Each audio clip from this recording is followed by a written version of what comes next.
think I thrive on fear. Oh, The bad version of it is like I get bored easily, and the good version is that I love being on learning curves so steep that I'm terrified I'm going to fall off of them. I think I've learned to make it a trigger for like, oh, you got to like try this or you got to do this because you're going to learn something and you're going to learn what you're capable of, sort of in spite of the fear.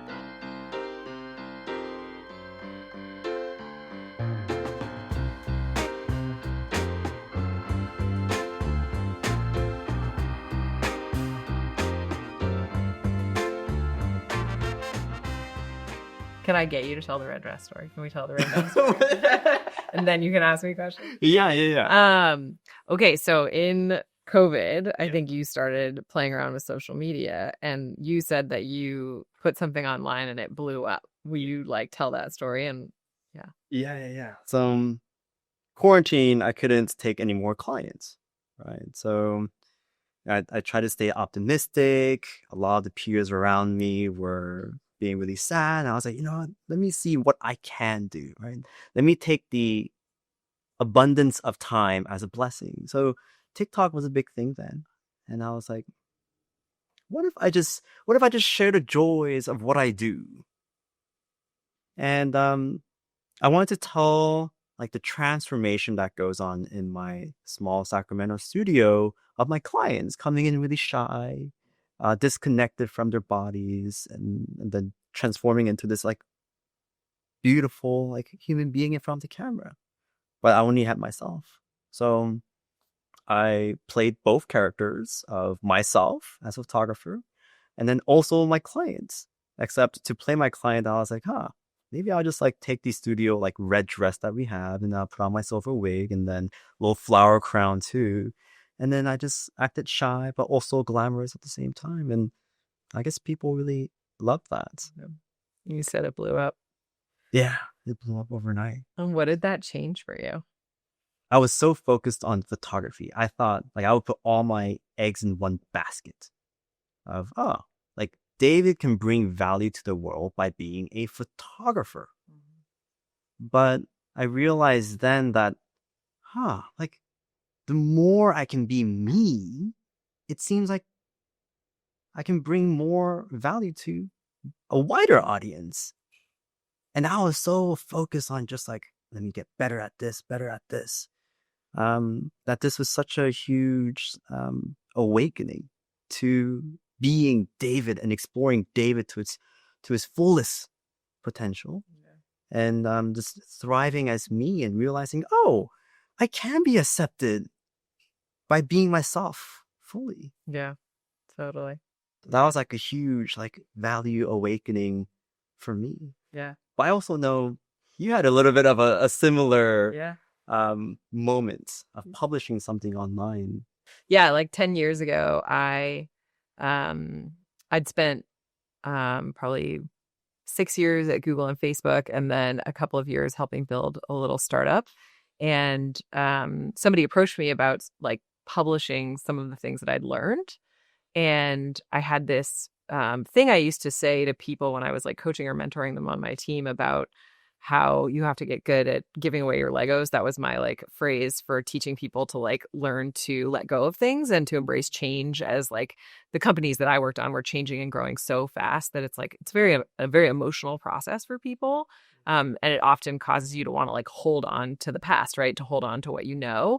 And so for some reason, my brain works in weird metaphors. And I came up with this metaphor of like kindergartners learning to share their Legos. Oh. And so I published this article with these folks about basically saying one of the best things you can do if you're inside of these companies that are growing and changing is to learn to give away your Legos, which essentially was like learn to grow as your company grows, learn to change as your company evolves.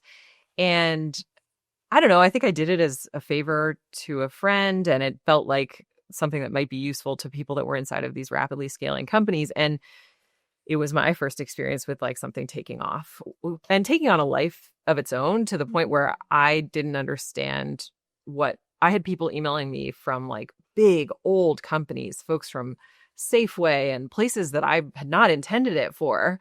And little tiny companies. Like I remember a founder in Nigeria emailed me and just said, this was just like so helpful to me. I can't tell you how powerful it was. And it really helped like normalize this situation I was in. And for me, it was eye-opening in terms of like sometimes the thing you intend or the thing that you put out in the world, you meant it one way, but it has this much broader audience and this much broader meaning to other people. But it also taught me, like, I think I had spent a long time building companies and thought that that was the main way that I was gonna help, which is definitely a word in my career. Yeah. And then I discovered that there was a way to connect with people that I would never meet and be able to like help folks that like were on the other side of the world that I was never going to encounter through my like day-to-day work, you know? Did you get a lot of like more questions that followed up? Because it's one of those things where, you know, when you help solve something, there's more questions. Yeah, right? it takes you on a journey. Right. Did Absolutely. you just get more? I mean, for me, like, I started getting a bunch of questions from people, and I was like, I guess I can start answering a bunch of these. Was it kind of like that? Yeah, same thing. Yeah. So I now do these things called Legos talks. Companies will, when they are going through hypergrowth, but honestly, just when they're going through a lot of change, they'll reach out and ask if I can come in and talk to their team. And I always call them group therapy sessions because really what I'm doing is going in and just saying like, hey, everybody, it's going to be okay. You know, everything you're going through is both like emotional and normal. It does not mean anything is wrong. But yeah, it led me to like connecting with all these different companies. And I think, you know, after many years, it's led me to what I do now, which is basically like coach and mentor startup founders and startup leaders. So, but yeah, tell me about the kinds of questions you got after the red dress. I mean, as you talked about getting response and questions from like different parts of the world, I'll get a bit of that too. People would enjoy the content differently. Yeah. You know, some people would say, wow, like the way you move your body reminds me of like an airline stewardess. And then that was like a big chunk of people. Like that's what they were mesmerized by. I'm like, what about the whole transformation where I go from shy? Like, what about the acting? Yeah. You know? They're like, no, it was that. And I was like, oh, wow. They didn't care about the posing. Yeah. But other folks are like, wow, you seem to know posing really well. So like, David, what about me? Because I don't look like you. And I'm tall, or I have a different body, I'm curvier, I'm skinnier, and all this kind of stuff. And I just started to answer as much as I could. Yeah. Yeah. But I also learned so much from answering those. Yeah. Because I also realized I didn't know the answer to many of those. Yeah. So I had to do a lot of the traditional photography education, and everything I learned didn't answer a lot of those questions for me. Because the questions were so human. It was so like, David, what about me? I want to find representation. Yeah. But that's not how I learned posing. Posing was just, this is how you look pretty. You create triangles and you make it like dynamic. And like, you want to look skinnier, so do this and suck in your stomach. But that's not what like resonated with everyone. Yeah. And that doesn't work on everyone. And it taught me like a really big lesson of recognizing that I can help everyone. But to do that, I have to shed sort of like this past knowledge that I thought was the Bible. Yeah. And I have to learn through like just helping people for who they are. Mm-hmm. I'm curious because I bet publishing online in general, but I'm guessing in that first couple of years where you got more and more followers was scary. Like I'm betting it was scary to put yourself out there and to decide what to engage with and what to ignore. So will you talk about that fear and like that process of learning how to do that in spite of fear? Oh man, I mean, I thought a lot about risk and also the fear, and I mean, something that I had to really come to get better at is receiving the comments. Yeah. And because overwhelmingly in the beginning, it'd be a lot of positive comments. Yeah. And I start to create my foundation of confidence from those positive comments. Yeah. But I realized I would quickly crumble when I would start getting the negative comments. Then I realized there's no foundation because I'm relying on like so many, whether it's positive or negative. So that was a whole doozy. How'd you find the foundation? Oh, I had to do a lot of what does David want? What does David like? What makes David happy? And that's a whole different journey because I realized I do that for my clients. I never found that same patience and kindness for myself. But that's a whole that's a whole different journey. Did you have any fears of like putting yourself out there? Because there's so many like experts in that field of like operations, startup. It's such a huge thing now. Like, totally. Were there any fears around like judgment from that crowd who are also like experts in your field? Yeah. But also this new demographic of people who were looking up to you and who want to find like a breath of fresh air. Yeah. I would say number one, I think I thrive on fear. Oh. Like I feel like my whole career, the bad version of it is like I get bored easily, and the good version is that I love being on learning curves so steep that I'm terrified I'm going to fall off of them. And when the learning curve starts to like slow down is when I get bored. And so I do think that like being scared for me is, I think I've learned to make it a trigger for like, oh, you got to like try this or you got to do this because you're going to learn something and you're going to learn what you're capable of sort of in spite of the fear. And I'm a people pleaser, so judgment is hard for me. Like your world of online comments, like I do a little bit of publishing on like LinkedIn and Substack, and I get a negative comment and it'll throw me for a loop. But part of it is because you can't be in a conversation with someone. You know what I mean? Like online's not great for that. And when it's a real conversation with someone, like I can talk to anyone, right? I can have like a thoughtful, robust conversation with somebody I violently disagree with. But online, it's just people throwing grenades, and running in the other direction, which is not anyone's best, place. But yeah, I think for me, like where I've found my like writing and publishing, I've just had to work really hard to just do it like for me, and basically to like publish when I'm like, this is something that needs to be shared and I just like need to put it out there because I've repeated myself 5 times, or, I've said the same thing to 3 founders this week. That's when I put it online because I think, oh, that's going to help someone that I've never met. And so there's definitely fear. I mean, I think we both benefited from being risk takers. Yeah. Were there moments that like that risk actually like went south? For sure. Then you have to answer that. Yeah. I mean, I think went south is like such an interesting thing because like what is failure and what is regret? I always say I don't really believe in regret because I wouldn't be where I am without everything I've been through. And yeah, I think sometimes when I look back and I think about things that I regret, or what I would say is like things I would do differently knowing what I know now, it was often because I was listening to the wrong voice, inside my head. Yeah. So much of, I think, the work of figuring out who you are and where your sort of like North Star should be in life is about sorting through which voice in your head is talking when it says this seems like a great idea or you should definitely do that.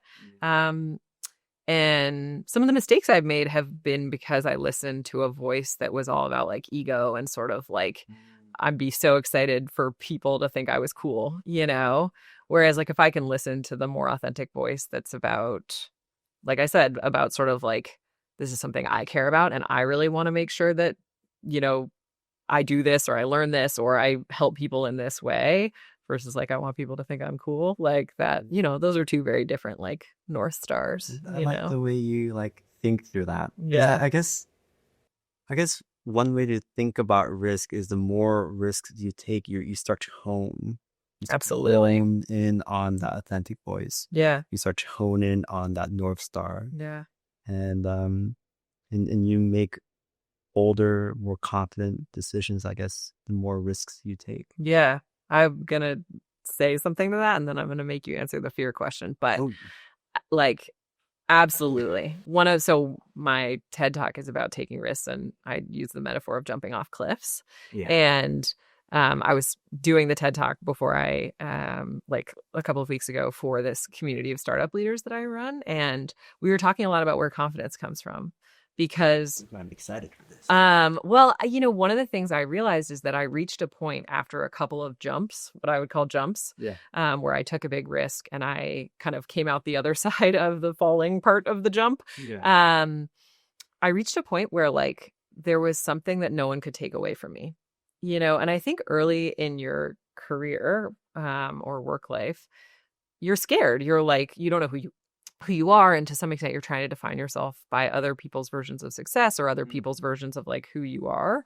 And then for me, risk taking was such an important tool for figuring out who I was, and to some extent getting a confidence that like sort of like I know I'm good at stuff. Yeah. And even if I fail, like it's never going to take away that sort of like intrinsic knowledge that I'm good at things because I've now been through so many different like weird scenarios, this like belief, this like almost delusional belief of like who we are, and like it's that supporting of that person and our belief. Yeah. But I also just think risk is part of how you deeply get to know yourself. You're not walking up somebody else's stairs. You're kind of like trying to discover what you are and very much also what you're not, and in the process of that, you sort of develop that intrinsic sense of like, this is who I am, this is who I'm not. And to your point about like narrowing, like that then becomes much more clear about like, okay, this is what matters to me and like where I want to go.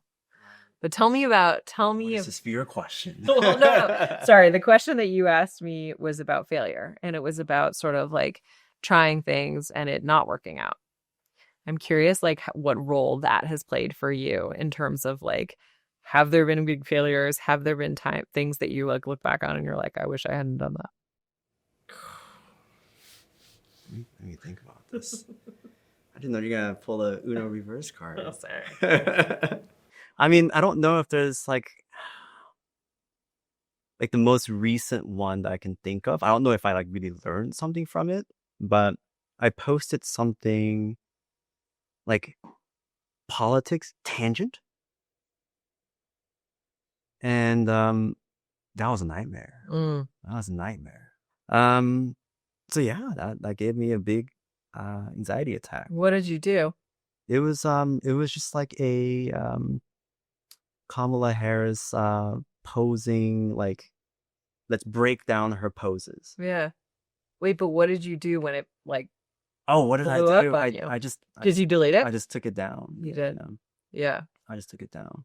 What do you feel like? It's interesting because you're saying like this was authentically joyful for me. Right. And I shared it.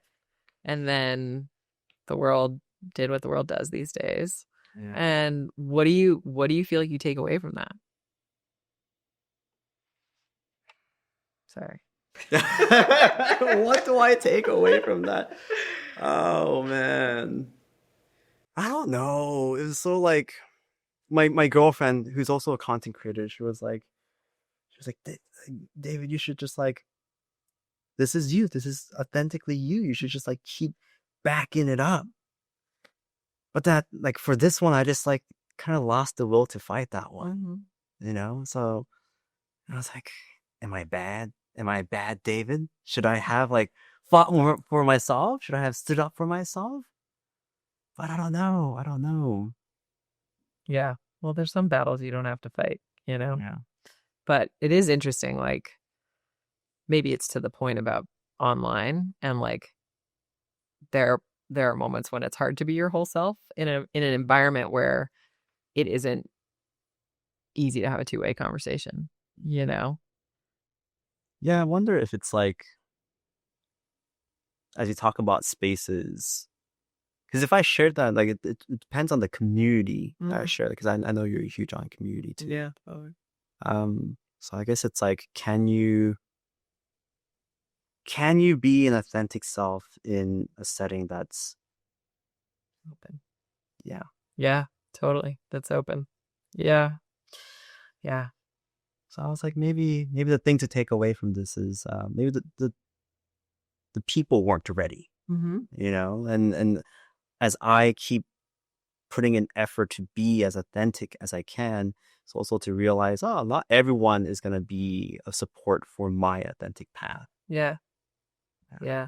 Will you talk about what success means to you and what you've discovered about that on this journey? I was thinking about that too. Because as we talk about risks, it's like if we have different like meanings of success Yeah. and like life goals and purpose, then like risk isn't that important, right? To some people, depending on the goal. So I guess for me, if I strip away just like scientific values or like spiritual values and all that kind of stuff, and like other beliefs, and I just come down to, okay, what is David? Where is he at right now? He's on a big planet, and there's never going to be another David. How can I keep pushing to find a way to, how do I say this? It's like, I just want to find me, I guess. Like, I just want to find me. And I also, like, growing up in Korea, very like homogenous country, right? Like, what's beautiful there is that everyone kind of takes care of one another, and like we respect one another a lot. But what's lost in that respect is sort of like that individual like voice, right? And like success there is so clearly defined for the whole community together, right? Like education, college, get a nice job at Samsung, and like, you know, like that's a very clear path of success there. And I guess like having been fed that most of my life, the moment I started tasting a bit more of like standing out for myself and asking myself, oh, what does David enjoy? And supporting that with finances, with the right people, the right community, the right affirmations, validations. I'm like, oh, like it feels great to be more of me, whatever that means. Yeah.